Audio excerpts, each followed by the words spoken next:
Halo sahabat, Assalamualaikum. Semoga sehat selalu dan senantiasa berbahagia. Terima kasih udah subscribe dan menyimak video-video SLMT TV. Semoga Tuhan Yang Maha Esa selalu memberikan rezeki yang berkah dan berlimpah ruah untuk sahabat semua. Nah, kali ini SLMT TV akan membawakan alur cerita film yang berjudul World Want to Seek. Penasaran dengan alur ceritanya? Langsung aja tanpa banyak basa-basi. Ini dia World Want to Seek.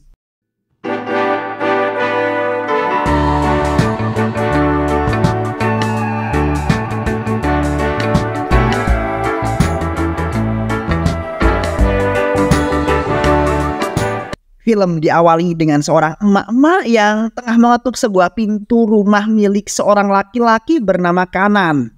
Kita panggil saja emak-emak yang lagi mengetuk pintu itu dengan nama Mak Ijah. Mak Ijah adalah tetangga Kanan yang bekerja sebagai tukang bersih-bersih di rumah Kanan. Namun karena ketokannya tidak ditanggapi oleh Kanan dan ia tidak memiliki kunci rumahnya, maka Mak Ijah memutuskan untuk pulang karena berpikir mungkin Kanan ini tengah pergi ke suatu tempat begitu. Keesokan harinya, Mak Ijah kembali datang mengetuk pintunya, namun kembali pulang karena tidak ada jawaban. Hingga hari ketiga dan kemudian hari keempat pun berlalu. Mak Ijah kembali ke rumah Kanan mengetuk pintu seperti biasa sambil memanggil namanya.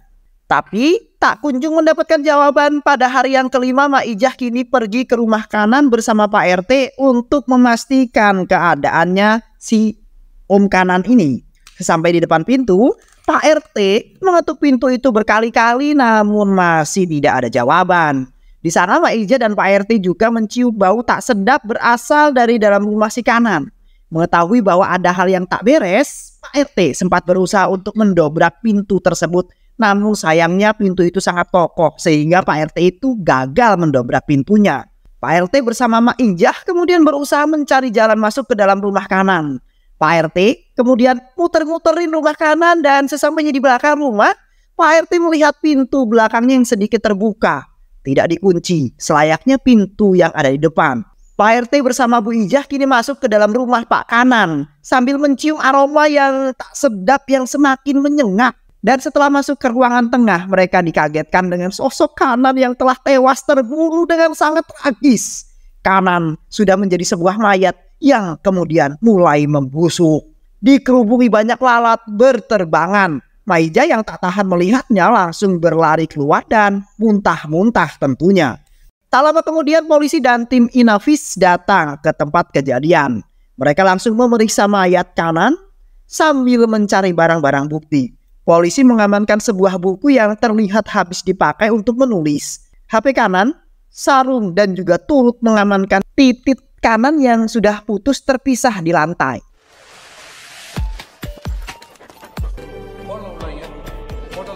Di lain sisi, polisi kini telah menyelidiki kasus itu dengan mengecek rekaman CCTV di sekitar rumah Kanan. Dan tepat pada pukul 1 siang di hari itu, terlihat 2 orang pengendara motor yang mencurigakan. Penampilan mereka terlihat seperti seorang kurir. Sebut saja kedua orang itu adalah Dadan yang mengendarai motor dan Raju penumpang motor. Keduanya telah berboncengan menuju rumah Kanan. Sesampainya di rumah Kanan, sang sopir yaitu Dadan lalu menurunkan temannya Raju dan langsung cabut pergi. Sementara itu, Raju terlihat sedang menelpon Kanan. Ia mengatakan bahwa saya kurir makanan yang mengantar makanan Anda. Raju yang mendengar hal tersebut membantahnya bahwa Raju sama sekali belum memesan makanan. Setelah gagal menemui Kanan, Raju nekat memasuki rumah Kanan. Kanan yang mengetahui hal tersebut kemudian marah dan menegaskan sekali lagi bahwa ia tidak memesan makanan. Namun Raju beralasan bahwa ia terpaksa masuk karena kantornya bersikukuh untuk mendapatkan tanda tangan Kanan. Kanan yang tidak ingin berlama-lama tanpa basa-basi kemudian menuruti perkataan Raju dan memberikan tanda tangannya. Di saat Kanan tengah memberikan tanda tangannya, Raju yang melihat bahwa Kanan lagi lengah kemudian menusuknya dan menghantam kepala Kanan ke sebuah tembok. Kanan yang kemudian pingsan. Ia lalu digotong oleh Raju ke dalam rumah. Entah atas dasar apa Raju dengan tega menghabisi si Kanan. Itulah kronologi bagaimana Kanan tewas di rumah pada hari itu. Namun, polisi perlu mengetahui kronologi kematian Kanan karena kabel rekaman CCTV itu sudah lebih dulu diputus oleh Dadan sebelum proses pembantaian. Polisi kemudian mengambil sebuah berkas yang mana berkas tersebut ternyata adalah berkas laporan Kanan. Kanan sempat melaporkan kepada polisi bahwa beberapa hari terakhir ia merasa seperti sedang diikuti dan diawasi oleh seseorang. Benar saja pada saat itu Kanan sedang mengendarai motor yang hendak pulang ke rumah setelah seharian bekerja. Namun di tengah jalan ke arah yang bersamaan terlihat dari kejauhan sebuah bajai tengah berparkir. Ternyata di dalam bajai tersebut terdapat 2 orang yang telah menunggu Kanan sambil mengawasi dirinya. Sebut saja kedua orang itu dengan Badrol, si supir, dan Lim penumpang bajai. Kanan yang terus mengendarai motornya perlahan-lahan mendekati bajai tersebut. Dan saat Kanan berada persis di samping bajai, Lim dengan pedangnya berusaha membunuh Kanan. Dia menusukkan pedangnya tersebut kepada Kanan. Namun tusukan itu hanya mengenai punggung Kanan. Kanan kemudian jatuh tersungkur. Lim yang merasa tidak puas kemudian turun dengan membawa pedangnya. Ia berniat untuk menghabisi Kanan di sana. Namun Badrol menghalanginya dan meminta Lim untuk segera naik kembali ke dalam bajai. Ia tak ingin aksi mereka diketahui para warga yang tepat berada di sana dan memutuskan untuk segera pergi. Lim dan Badrul merasa kesal karena gagal membunuh Kanan. Mereka lalu menghubungi seseorang dan menyampaikan bahwa mereka gagal membunuh Kanan. Kini kamulah yang harus membunuh Kanan. Kematian Kanan pasti berada di tanganmu. Begitulah kata Badrul. Di lain sisi di kantor polisi yang mengetahui bahwa kabel kamera CCTV telah diputus, kini berangkat ke lokasi kejadian.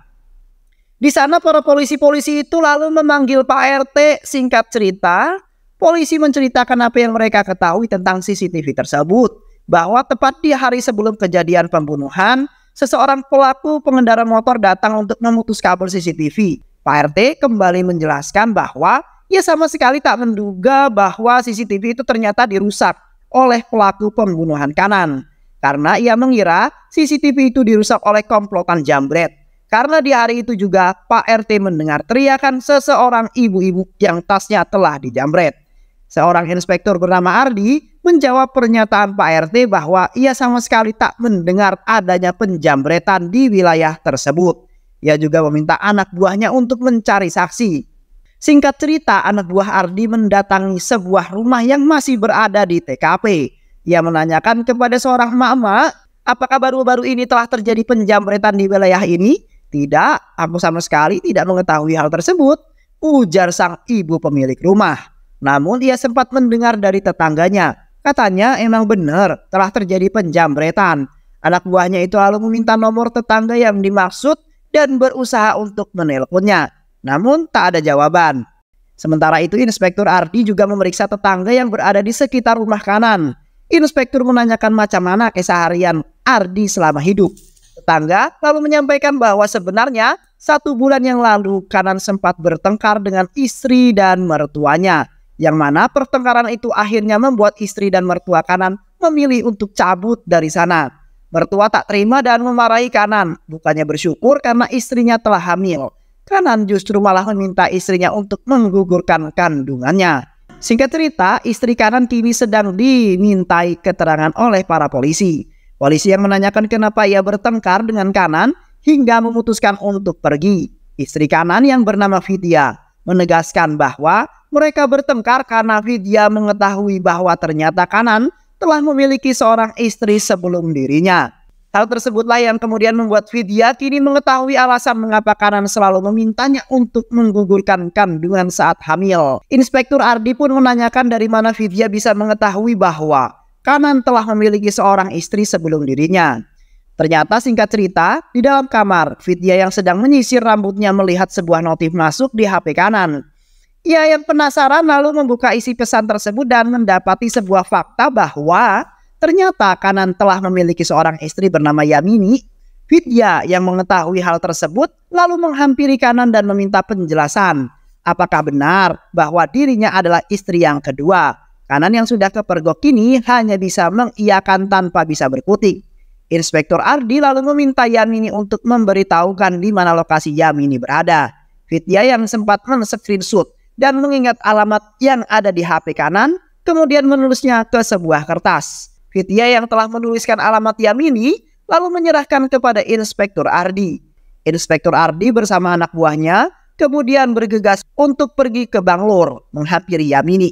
Sesampainya di sana, mereka bertemu dengan Yamini dan kembali memperkenalkan diri sambil menunjukkan foto kanan. Apakah Yamini mengetahui tentang kanan? Yamini lalu berkata bahwa ia tidak mengetahui siapa kanan. Namun ia mengatakan bahwa yang ada di foto itu adalah suaminya yang bernama Krishna di dalam rumah. Ardi bertanya tentang lokasi di mana suami Yamini tinggal saat ini. Yamini kemudian mengatakan bahwa saat ini Krishna sedang berada di Inggris. Ia sudah ada di sana sejak 5 tahun yang lalu. Inspektur Ardi lalu menegaskan bahwa suaminya telah meninggal karena dibunuh oleh seseorang. Yamini yang mendengar hal tersebut itu kemudian shock. Dan lebih shock lagi ketika Inspektur Ardi memberitahukan bahwa selama ini suaminya telah menikah lagi dan memiliki istri kedua. Inspektur Ardi menanggapi, apakah Yamini gak pernah curiga sama sekali ya? Curigalah anjay. Istri mana yang gak curiga kalau suaminya pergi selama 5 tahun gak balik-balik? Setelah itu Inspektur Ardi lalu menceritakan fakta yang sebenarnya bahwa selama ini suaminya berada di India, tepatnya di Chennai. Yamini telah dibohongi olehnya dan terkait paket yang datang dari Inggris, itu adalah paket yang dikirim oleh Jagaris, teman suami yang memang bekerja di Inggris sana. Inspektur Ardi juga menjelaskan bahwa Krishna yang dimaksud sebagai suami Yamini juga merupakan orang bernama Kanan bagi istri keduanya.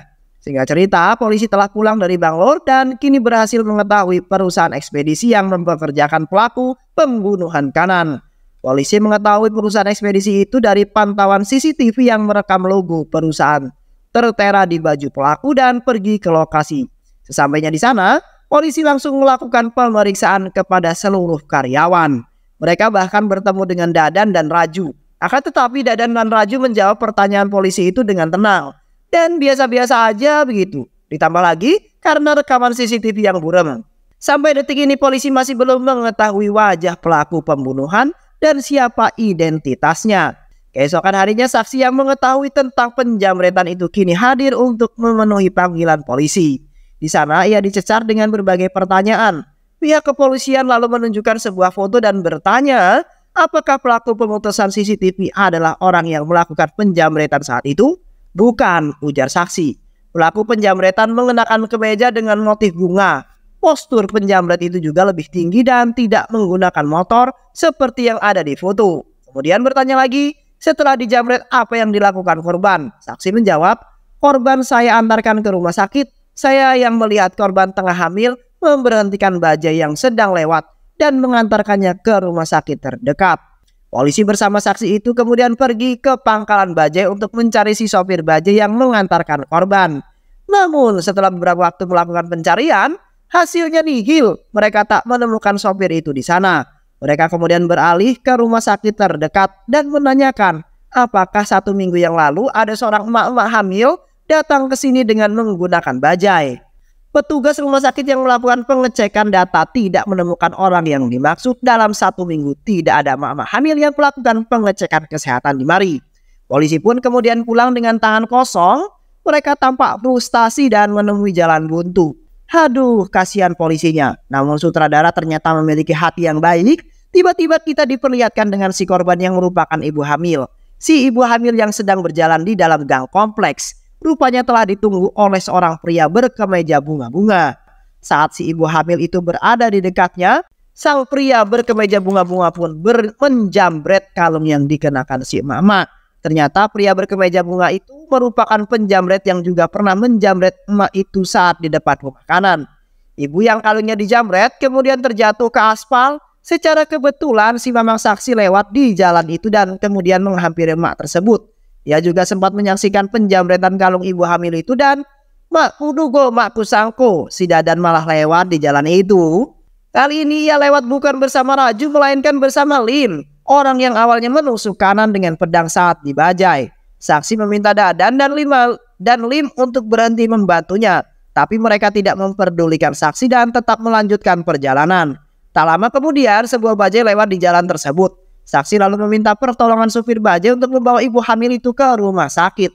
Di dalam bajai diketahui ternyata ibu hamil itu bernama Roseline. Kita panggil saja Mak Ros. Mak Ros terus memegangi perutnya sambil menangis kesakitan. Ternyata Mak Ros adalah seorang gadis yang pada 10 tahun silam sedang melakukan wawancara di sebuah perusahaan di Inggris. Ma'rus akan diwawancarai oleh seorang manajer yang ternyata bernama Jagadish. Saat pertama kali melihat Ma'rus, Jagadish langsung jatuh cinta pada pandangan pertama. Atas nama cintanya kemudian meluluskan Ma'rus, walaupun hasil tes wawancara Ma'rus sebenarnya di bawah rata-rata. Ma'rus pun akhirnya berhasil kerja di perusahaan itu berkat Bang Jagadish. Sehari-hari Bang Jagadish terus membantu Ma'rus dalam menyelesaikan pekerjaannya. Ma'rus yang merasa bahwa Jagadish adalah orang yang baik kini mulai merasa nyaman dan rasa cinta pun tumbuh di antara keduanya. Asik. Keduanya kini memutuskan untuk menjalin kasih, menjadi sepasang kekasih dan banyak menghabiskan waktu bersama. Sementara itu Ma'rus lama-kelamaan mengetahui tentang hubungan Ma'rus dengan sang kekasih Bang Jagadish, meminta agar Ma'rus membawa Bang Jagadish ke hadapannya. Keesokan harinya Bang Jagadish yang merupakan pria gentle ke rumah Ma'rus dan menemui orang tuanya. Kedua orang tua Ma'rus menyetujui hubungan mereka, namun hubungan mereka tidak semulus itu. Mereka memiliki suatu kendala, yaitu perbedaan agama. Namun atas nama cinta, Bang Jagadish rela pindah agama, satu agama dengan Ma'rus. Kini kendala dalam hubungan mereka telah berhasil dihilangkan. Singkat cerita, Bang Jagadish dan Ma'rus pun meresmikan hubungannya ke jenjang pernikahan. Bang Jagadish mengisi hari-hari dengan Ma'rus dengan penuh warna, dengan penuh rasa cinta. 6 bulan setelah pernikahan, kedua orang tua Ma'rus mengatakan kepada Ma'rus bahwa mereka ingin menggendong seorang cucu. Ma'rus menyampaikan hal itu kepada Bang Jagadish, namun Bang Jagadish menolaknya dengan alasan bahwa mereka akan menjadi seorang anak jika hidup mereka sudah terbilang mapan. Suatu ketika perusahaan memindahkan tugaskan Bang Jagadish ke Noida, negara bagian utara Pradesh, India. Bang Jagadish dengan senang hati menerimanya karena ia berpikir akan mendapatkan uang dan uang yang lebih banyak. Ma'rus dan Bang Jagadish pun kini terpaksa hidup terpisah. Awalnya hubungan mereka masih hangat, masih sangat harmonis. Bang Jagadish sering menghubungi Ma'rus. Hingga seminggu kemudian Bang Jagadish jarang menghubungi Ma'rus dan kini Ma'rus yang justru sering menghubungi Bang Jagadish. Namun Bang Jagadish jarang menjawabnya. Singkat cerita 3 bulan telah berlalu. Ma'rus teringat bahwa dulu Bang Jagadish pernah menghubunginya melalui temannya. Kini Ma'rus mencoba untuk menanyakan kabar Bang Jagadish melalui temannya. Ternyata teman Bang Jagadish tersebut adalah Kanan yang juga berada di Noida. Kanan menjelaskan kepada Ma'rus bahwa Bang Jagadish sekarang sedang berada di Inggris dan sebentar lagi akan kembali ke Chennai, India. Singkat cerita, Ma'rus datang ke Noida bertemu dengan Kanan di suatu kafe. Kanan mengatakan kepada Ma'rus bahwa ia dulu sering melihat Bang Jagadish menelepon seseorang. Dan Ma'rus selalu bertanya kepada Kanan siapakah orang yang sering ditelepon Bang Jagadish itu. Kanan lalu menjawab pertanyaan Ma'rus bahwa orang itu adalah teman wanitanya. Ma'rus merasa sedih mengapa Bang Jagadish tidak mengakui dirinya sebagai seorang istri. Dan yang membuat Ma'rus tambah sedih lagi adalah ia bingung harus mengatakan apa kepada orang tuanya nanti. Kanan yang mendengar hal itu sempat kesal kepada Bang Jagadish dan mengutuk tindakannya. Kanan lalu berjanji dan membantu Ma'rus menyelesaikan masalah ini. Beberapa hari kemudian Kanan bertemu dengan Ma'rus. Ia menyampaikan bahwa ia sempat menghubungi Bang Jagadish dan berbicara dengannya. Kanan sempat memberitahukan kabar Ma'rus kepada Bang Jagadish, namun Bang Jagadish malah cenderung tidak memperdulikan Rus. Ia kemudian kesal dan mengakhiri pembicaraan. Rus yang mendengar hal itu seolah-olah sudah merasa hampa dan bosan dengan Jagadish. Ia mengatakan bahwa Jagadish adalah bukti nyata kesalahan terbesar pernah ia lakukan, dan Rus akan berusaha melupakannya. Rus juga meminta kepada Kanan untuk tidak lagi menemuinya. Namun Kanan justru berusaha untuk terus memepet Rus. Ia sering menghubungi Rus via telepon. Singkat cerita, Kanan bertemu dengan Rus. Ia menyampaikan bahwa ia mencintai Rus dan berjanji akan menyembuhkan luka yang telah ditinggalkan Jagadish di hati Rus. Rus yang mendengarkan janji manis dari Kanan kemudian terbuai. Mereka kini resmi berpacaran dan kelak akan menikah. Saat Kanan sedang memeluk Rus, terlihat Kanan yang tengah mengambil foto mereka secara diam-diam. Dan saat itu pula terlihat bahwa ternyata Kanan dan Jagadish sudah merencanakan hal tersebut. Sejatinya, Kanan adalah seorang playboy yang sering memainkan hati wanita. Entah berapa banyak wanita yang telah menari-nari di telapaknya. Padahal Kanan sudah menikah dengan Yamini yang berada di Bangalore. Singkat cerita, saat Jagadish baru pertama kali tiba di Noida, ternyata ia sekamar dengan Kanan yang merupakan koleganya. Walaupun mereka berbeda perusahaan. Pada saat itu, Bang Jagadis yang HP-nya lowbat meminjam HP kanan untuk menghubungi istrinya, Rose. Jagadis yang menyampaikan kepada Rose bahwa kini ia telah sampai di Noida. Itulah awal mula Kanan mendapatkan nomor si Rose. Di malam minggu, Kanan mengajak Bang Jagadis untuk pergi ke sebuah klub malam. Jagadis terlihat canggung saat masuk ke sana. Di sana Kanan memperkenalkan Jagadis kepada manajernya yang bernama Sakna. Sakna yang terpesona dengan Jagadis mulai sange kepada dirinya. Ia lalu mencoba untuk menggoda Jagadis. Jagadis yang awalnya Mimin kira cupu ternyata adalah suhu, bro. Jagadis selalu menerima godaan Sakna dan kini melayani Sakna, berwik-wiknya dengannya.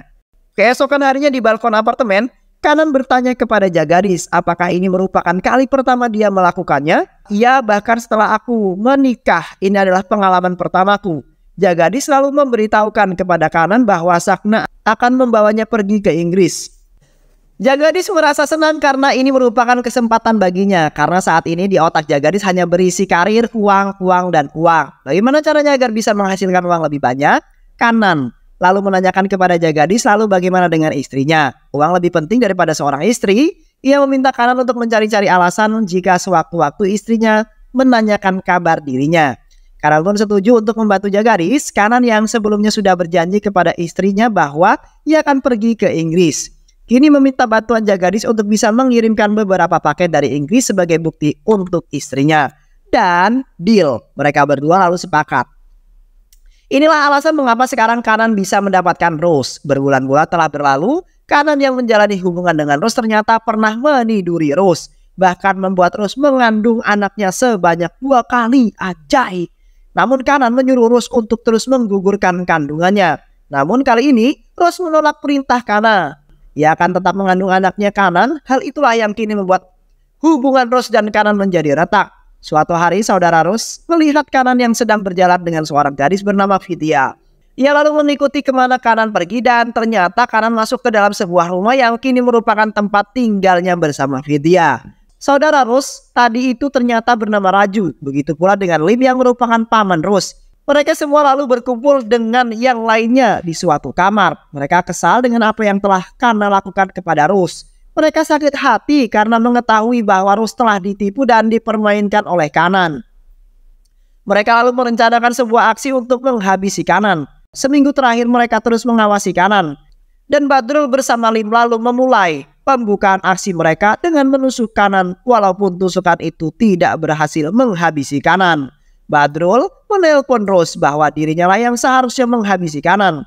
Keesokan harinya lalu mereka melancarkan aksi pembunuhannya. Dadan bertugas untuk memutus kabel CCTV dan Raju bertugas untuk menangkap Kanan. Ia memukul dan menyiksa Kanan di dalam ruangan itu. Rose sudah menunggu untuk membunuh Kanan. Kanan yang terkejut karena Rose tengah hamil tua, lalu bertanya mengapa Rose bisa ada di sini. Kanan kemudian berkata bahwa ia bukanlah wanita lemah yang tak berdaya dipermainkan oleh laki-laki bejat seperti dirimu. Singkat cerita, Kanan yang kini sudah tak berdaya diminta Rose untuk menuliskan alamat istri pertamanya si Yamini. Setelah menuliskan alamat tersebut, Kanan lalu memelas kepada Rose dan meminta maaf kepada dirinya. Ia berjanji akan berubah jika Kanan memberikannya kesempatan yang kedua kalinya. Namun beras sudah menjadi nasi, dan nasi yang kebanyakan air lalu menjadi bubur. Rose sudah muak dengan kelakuan Kanan dan tak ingin ada wanita yang menjadi korban berikutnya. Raju lalu membekap mulut Kanan agar tidak berteriak saat Rose memotong titiknya. Tak lama kemudian, Kanan pun akhirnya tewas. Rose dan Raju telah menyiapkan rencana itu matang-matang untuk menghilangkan jejak Raju, lalu mengganti pakaian, dan agar tidak ada sidik jari yang tertinggal. Rose menggunakan kulit palsu di tangannya. Setelah berhasil membunuh Kanan, mereka lalu pergi dari sana. Rencana kedua lalu dijalankan. Kini Rose berperan seolah-olah dia adalah korban penjambretan. Penjambretan itu tentunya dilakukan oleh saudara-saudara Rose. Mereka sengaja merencanakan aksi penjambretan itu untuk membuat alibi. Seolah-olah penjambret itulah yang memotong kabel CCTV. Beberapa hari kemudian, Rose yang sedang santai melihat sebuah berita tentang polisi yang telah menemukan seorang mayat laki-laki yang tewas secara bersamaan. Dan secara bersamaan di tempat yang sama juga telah terjadi aksi penjambretan. Polisi kemudian memberikan klarifikasi bahwa kasus ini murni kasus pembunuhan yang dilandasi rasa dendam. Polisi menyimpulkan hal itu setelah melihat mayat kanan yang tewas secara mengenaskan. Di akhir cerita, terlihat seorang pemulung yang sedang mengorek-ngorek sesuatu, dan di dalam tempat sampah saat sedang mengorek-ngorek tempat sampah itu, dia lalu dikejutkan dengan sebuah janin hasil aborsi yang penuh darah. Dan film pun selesai.